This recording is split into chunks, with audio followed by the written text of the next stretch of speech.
आज फिर से हम लोग एपी पर ही कुछ सम करेंगे। उसके पहले हम जान लेते हैं कि जो लास्ट टर्म होता है, अगर किसी भी एपी के लास्ट टर्म को निकाला जाए तो वो क्या होता है, a plus n minus one into d से निकलता है। ठीक है, अब क्या है कि हम कैसे प्रूव कर सकते हैं। मान लेते हैं कोई एपी के फर्स्ट टर्म क्या है, a है और कॉमन डिफरेंस d है, तो हमें प्रूफ करना है, क्या प्रूफ करना है कि जो लास्ट टर्म होगा वो हमारा a plus n minus one into d होगा। सबसे पहले देख लेते हैं कि हमारा गिवन क्या है। गिवन में दिया गया है फर्स्ट टर्म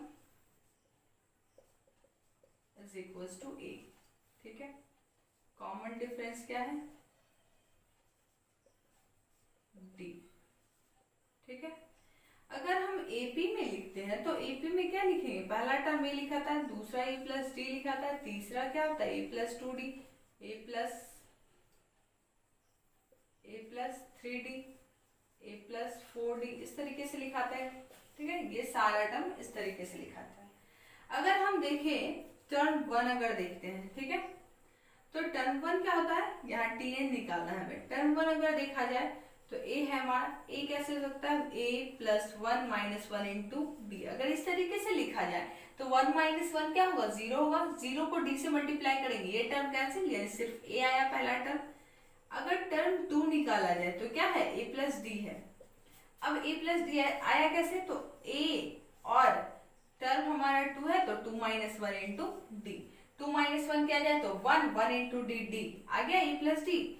फिर अगर थ्री निकाला जाए तो a प्लस क्या होगा, टू डी है। अब ये कैसे आया, तो a प्लस टर्म है थ्री, तो three minus one into D. अगर इस तरीके से देखा जाए तो a का a आ गया, प्लस का प्लस, फिर थ्री माइनस वन करे तो टू डी आ जाएगा। टर्म फोर निकाला जाए तो क्या होगा, a प्लस थ्री डी, इस तरीके से लिखाता है। इसे भी लिखा जाए तो a plus four minus one into d, इस तरीके से लिखाएगा। ठीक है, अब क्या हो रहा है, अगर वन माइनस हो यानी जो टर्म निकालना हो उसमें माइनस करके क्या करते हैं, डी से मल्टीप्लाई करते हैं। तो अगर टर्म n निकालना हो यानी टी एन निकालना हो तो ये तो फिक्स है, ये रहेगा ही। साथ साथ क्या होगा हमारा कि n माइनस वन होगा, क्योंकि टर्म हमारा क्या है n में से एक घटाना है, मल्टीप्लाई डी आ गया। प्रूफ हो चुका है, यानी कि नॉर्मली सारे केस में यहाँ से यहाँ तक 1 2 3 4 सारे केस में क्या आया, हमारा जो d के साथ मल्टीप्लाई हो रहा था उसमें क्या था, टर्म की संख्या और उसमें से 1 माइनस करके। उसी तरह अगर n टर्म है तो n माइनस वन करके करेंगे। ठीक है, चलिए तो अब कुछ क्वेश्चन कर लेते हैं इससे रिलेटेड।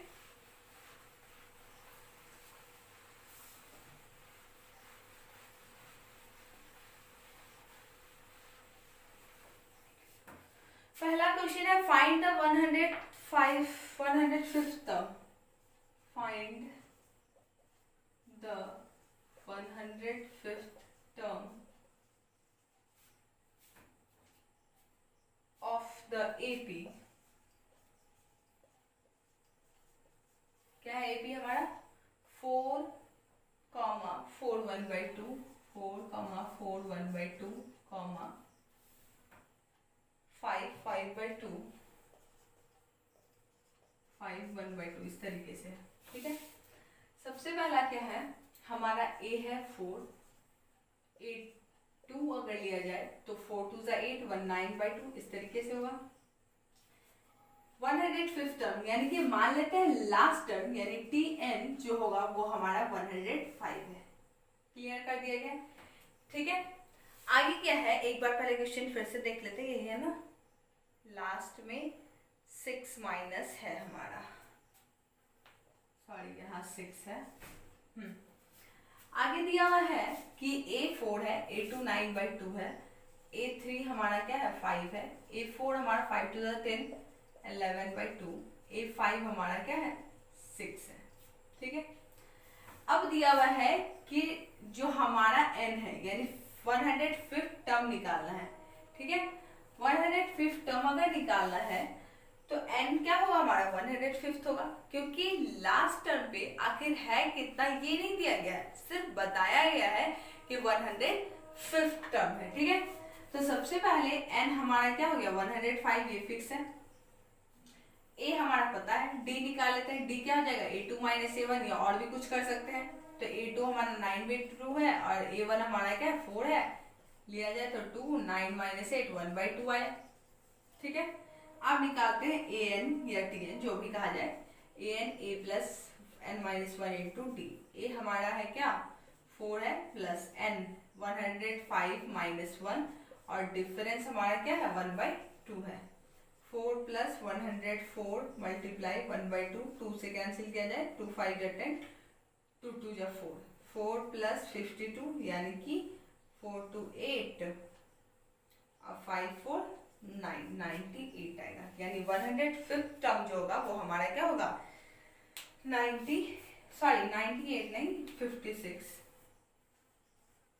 ऐड करने में मिस्टेक हो गया थोड़ा, 4 2 6 5 का 5। ठीक है, चलिए तो नेक्स्ट क्वेश्चन देखते हैं।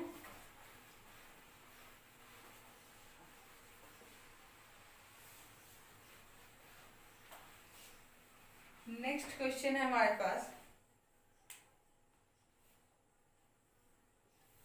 इफ द 25th टर्म या 25th टर्म ऑफ एपी, यानी कि इफ द 25th टर्म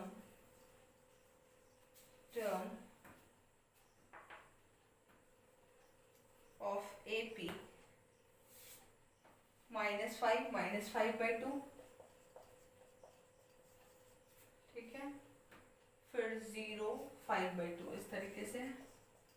यानी कि कह रहा है कि हमें फाइंड करना है, फाइंड द 25th टर्म, यानी कि n हमारा 25, ये क्लियर है पहले ही, ए हमारा -5, डी निकाला जाए तो क्या होगा, इसमें से इसको माइनस कर लेंगे, -5/2 माइनस -5 -5/2 माइनस माइनस प्लस 5 किया जाए तो 2 -5 5 2 10 10 -5 माइनस 5 5/2, ये आ गया।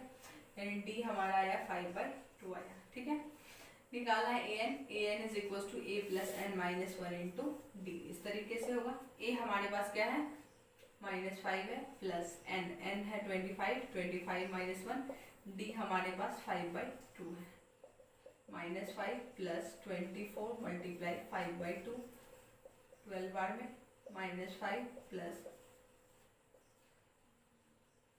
55, क्लियर है।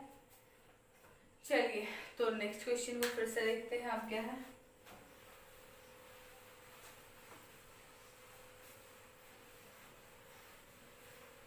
Question number 3. Which term of AP 315, 27, 39 will be 120 more than its 21st term? यानी कौन सा ऐसा टर्म है होगा AP का 315 और AP में क्या है 27, 29, 39, ठीक है, ये हमारा AP है। फिर इसमें से कौन सा टर्म होगा जो कि 21st टर्म से 120 मोर होगा, यानी 21st टर्म से क्या होगा 120 मोर होगा। ठीक है, n निकालना है, बताना है कि कौन सा टर्म होगा, नंबर ऑफ टर्म बताना है कि कौन सा टर्म होगा। ठीक है, a हमारे पास 3 है, d हम निकाल सकते हैं 15 में से 3 माइनस करके 12। ठीक है, अब क्या है 21st टर्म को अगर लिया जाए तो क्या होगा a प्लस 20d प्लस 120, इस तरीके से होगा। ठीक है, यानी कि लास्ट टर्म हमारे पास दिया गया है a plus 20d plus 120 is equals to क्या हो जाएगा a plus n minus 1 into d. आगे a plus 20d is equals to 120, a की वैल्यू 3 प्लस n हमारे पास n निकालना ही है, n माइनस 1 कर लेते हैं, d 12, d यहाँ भी 12 पुट कर देंगे तो फाइनली हमारा क्या जो टर्म आएगा, यानी d की और a की वैल्यू पुट कर दी जाए तो यहाँ दोनों पे क्या आएगा एक कांस्टेंट टर्म आएगा। फिर जब सॉल्व कर लेंगे तो वो उससे हमें क्या निकलेगा n निकलेगा। ठीक है, चलिए तो आज के लिए इतना ही, धन्यवाद।